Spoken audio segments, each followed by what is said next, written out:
आओ आज हम और आप चलें उद्धव गोपी संवाद के अलौकिक स्थल उद्धव क्यारी, जो मथुरा जिले के नंदगांव के बिल्कुल समीप है और जहां भ्रमर गीत की उत्पत्ति भई है। भ्रमर गीत के प्रकट होने को स्थल है उद्धव क्यारी, जहां एक ओर भगवान कृष्ण के विरह में व्याकुल गोपी लता पतानते पूछती भई, बड़े ही विरहते दग्ध हुए के भगवान कृष्ण के लीलान को याद कर रही, उनकी राह देख रही।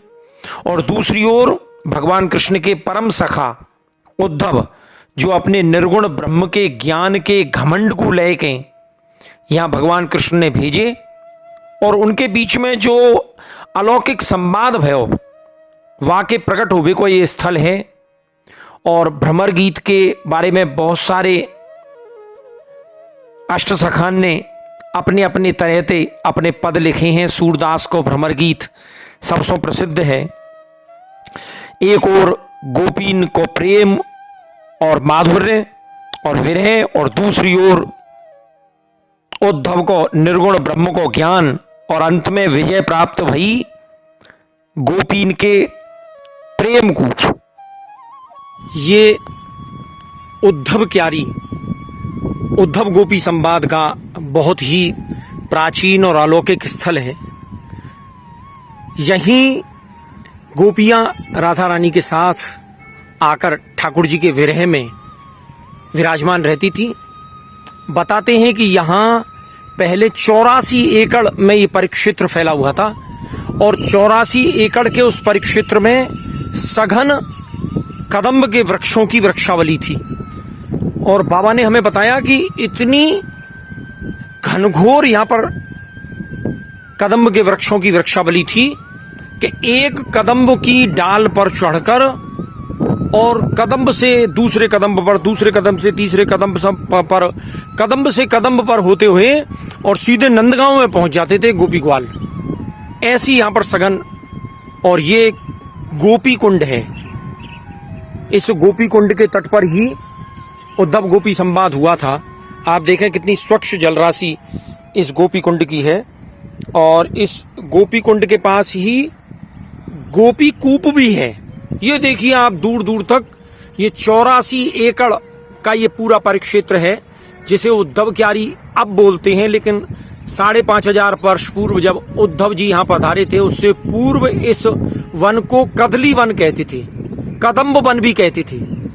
84 एकड़ के परिक्षेत्र में फैला हुआ ये बहुत ही सघन वृक्षावली से पूरित कदम्ब की सघन कुंज की परछाइयों से युक्त ये उद्धव क्यारी नामक स्थल, जो आज बिल्कुल उजाड़ हुआ पड़ा है, जिसमें केवल बिलायती बबूल के अलावा आपको अन्य कोई एकाध ही पेड़ देखने को मिलेंगे, क्योंकि यहाँ की जमीन पूरी तरीके से पानी से खराब हो चुकी है, ऊसर हो चुकी है। और यहाँ की जमीन जो है वो निचले इलाके में पड़ने के कारण ऐसी जल से खराब हो गई है कि इसमें कोई भी वृक्ष जो है वो पनपता नहीं है।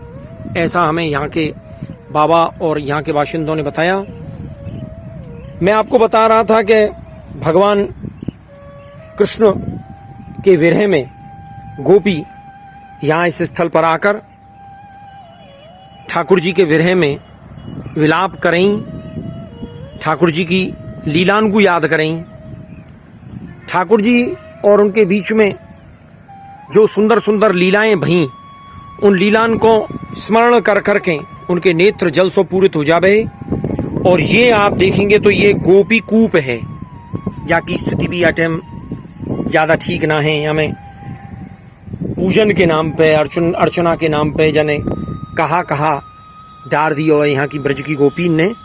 मैं बिन के काजे कछु ना कहूँगा, क्योंकि ये तो हमारे लोक की ब्रज गोपीन की मान्यता जो है वाके आगे सब शास्त्र ग्रंथ सब फेल दिखाई दें।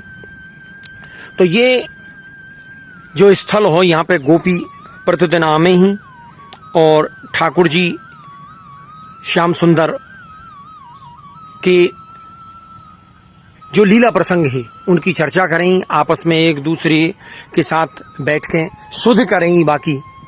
और फिर एक दिन भगवान कृष्ण के द्वारा भेजे भई उद्धव जी यहाँ पे पधारे अपनी ज्ञान की गठरी को लेके, अपने ज्ञान के बहुत बड़े दर्प, बहुत बड़े घमंड को लेके यहाँ पे पधारे। निर्गुण और ज्ञान की उनने बहुत बड़ी बड़ी शिक्षा दी, लेकिन गोपीन के प्रेम के काज सामई, गोपीन के माधुर्य के सामई, गोपीन के सर्वस्व समर्पण के सामई और गोपीन की प्रेममयी अश्रुधारा के सामई उनको ज्ञान को घमंड भय गयो। उनको जो ब्रह्म को ज्ञान हो, उनकी जो ज्ञान की गठरी वो कहीं तिरोहित है गई, एक नाय चली व ज्ञान की। और गोपीन को प्रेम जीतो, ऐसो स्थल ये उद्धव गोपी संवाद को स्थल उद्धव क्यारी, जहां आपको भगवान श्री उद्धव, भगवान श्री कृष्ण के सखा उद्धव जी को ये बहुत ही सुंदर स्वरूप यहाँ पर विराजित है। स्थल की शोभा बढ़ा रहे हुए उद्धव जी यहाँ पधारे अपने ज्ञान के समूह को लेके, ज्ञान के घमंड को लेके, ज्ञान की गठरी को लेके। और गोपीन के सामने उनको ज्ञान धरो को धरो रह गयो। ऊधो मन न भये 10-20, एक होतो सो गयो श्याम संग, को आराधे ईस। ऐसी उद्धव गोपी संवाद की ये स्थली जाकू उद्धव क्यारी कहे हैं। और ये आपको मैंने अभी दिखाया कि यहाँ की जमीन जो है वो कैसी पानी ते बिल्कुल ऐसी है गई है कि वहां में कोई भी वृक्ष, कोई भी पुष्प, कोई भी लता पता पौधा जो है वो विकसित ना हो गए। और यहाँ के जो बाबा हैं जो यहाँ की सेवा पूजा करें, यहाँ की व्यवस्था संभाले हैं, उन बाबा ते हम यहाँ के इस या स्थल के बारे में थोड़ी सी जानकारी प्राप्त करेंगे। तो बाबा के पास चलें और बाबा ते यहाँ की कछु जानकारी लें। बाबा दंडौत आपके चरणन में मैं प्रणाम निवेदित करूं। आपको शुभ नाम बाबा? श्यामदास नागा बाबा। श्यामदास नागा बाबा। बाबा थोड़ा सा यहाँ उद्धव क्यारी के स्थल के बारे में हमें जानकारी दें। उद्धव क्यारी नंदगाम के पूर्वी भाग में है और ये 84 एकड़ क्षेत्र है। हाँ। ये पहले कदम वन, कदली वन नाम से प्रसिद्ध था। हाँ। इसको कदम वन और कदली वन नाम बोलते थे। और जब से उद्धव जी आए, उद्धव क्यारी नाम पड़ा इसका। 84 एकड़ एरिया में कदम, केला, करील, डूंगर, हींस के पेड़ थे। और यहाँ पर गोपियां बैठती थी। वाह। राधा रानी साथ थी। यहीं पर उद्धव जी आए थे। अमर गीत, गोपी गीत यहीं से निकला। 6 महीना संवाद चला। वाह। उद्धव जी परास्त हुए, गोपियों से बोले आप उनके दर्शन करवा दो। गोपियों ने ध्यान किया, कृष्ण प्रकट हो। वाह। राधा रानी के चरण दबाने लगे और बोले तुम हमारी गुरु और हम तुम्हारे शिष्य। तुमसे अच्छा गुरु कोई नहीं मिलेगा। क्षण मात्र में ही ब्रह्म को प्रकट कर दिया। वाह। 6 महीना उद्धव जी गोपियों के साथ रहे। नाना प्रकार की लीलाएं उद्धव जी को देखने को मिली। कृष्ण है मथुरा, गोपियां हैं साथ में। सामने देख रहे वही गोपियां पनघट पे हैं और कृष्ण आ गए हैं और घड़ा उचवा रहे हैं। जब सर पे घड़ा पहुंचने वाला था, कृष्ण ने छोड़ दिया, नीचे का गिर गया। वाह वाह। गोपियों के और कृष्ण के बीच में झंझट हो गई। वाह। नाना प्रकार की कुंजों में लीला उद्धव जी को देखने को मिली। हाँ। और उद्धव जी का बड़ा सौभाग्य था। वाह। जय श्री राम। जय श्री कृष्णा, जय श्री राधे बाबा।